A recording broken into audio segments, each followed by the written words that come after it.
C'est à toi. Tu me poses la question. Mais t'es avec elle en live? Mais non, je suis pas avec elle en live, je suis à... Pose tes questions. Je suis Mamzelle Pastel, c'est mon nom d'artiste et je l'adore. Alors, je suis face et body painter, c'est-à-dire que je peins sur des visages d'enfants et sur des corps d'adultes, aussi bien des ventres de femmes enceintes que des poitrines de femmes abîmées par le cancer. J'ai été professeure de danse pendant 15 ans, de mes 18 à mes 33 ans, et puis, suite à des soucis de santé, je me suis reconvertie et maintenant je suis artiste maquilleuse. Mais je crois que mon parcours professionnel était peut-être un peu ennuyant. Et maintenant, je suis pleinement épanouie dans ce que je fais.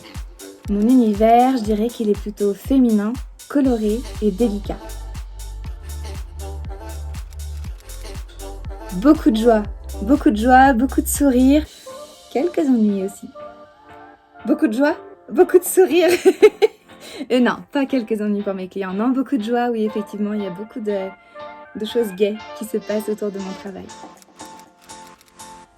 Mon webzine est comme le prolongement de mon travail, sauf qu'il parle pas du tout de moi. Mon webzine va parler de tous les artistes que j'aime beaucoup, qui sont vraiment intéressants dans mon milieu et qui ont beaucoup de choses à partager. Mon webzine est absolument le royaume du partage.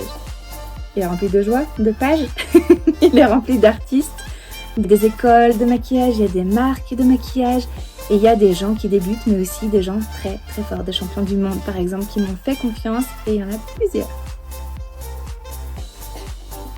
Je crois pas que j'ai voulu devenir entrepreneur, je crois simplement qu'au bout d'un moment, le fait d'être salarié ne me convenait pas.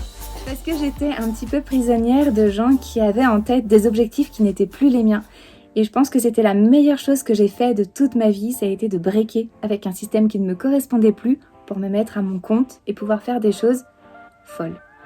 Mon ressenti face à l'entrepreneuriat, je dirais la liberté, c'est peut-être un peu cliché, mais c'est quand même ça. L'indépendance, l'autonomie, ça fait 3 mots, j'en rajoute. Une sensation de soulagement, d'être purement aligné avec ce que j'ai envie de faire. Mon travail est plus sérieux qu'on ne le pense.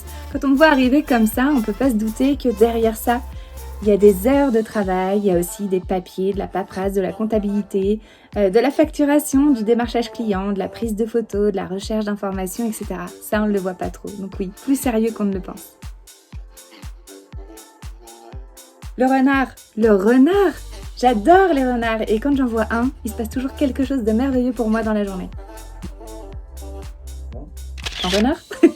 Non, alors en chat, ma vie pourrait être un chat, pas forcément très dodu, mais un chat bien dans une maison où il serait aimé, où on pourrait tout le temps le patasser, le patouner, et où il aurait un gros coussin bien moelleux au soleil.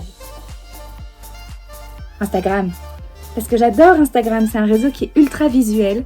J'ai un art qui est très visuel et je trouve qu'il y a un échange, une gentillesse, une bienveillance, même si j'en ai ras-le-bol d'entendre ce mot. Instagram, envers et contre tout. Fake it until you make it. Avec un accent français en plus qui est terrible. C'est pas grave, je l'adore. Et non pas dans le sens de faire quelque chose faussement, mais plutôt de se convaincre nous-mêmes que quand on fait les choses, au bout d'un moment, on sait vraiment les faire. Je savais pas du tout peindre, je savais pas du tout maquiller. Et au bout d'un moment que je me suis convaincue que j'y arriverais, j'y suis arrivée.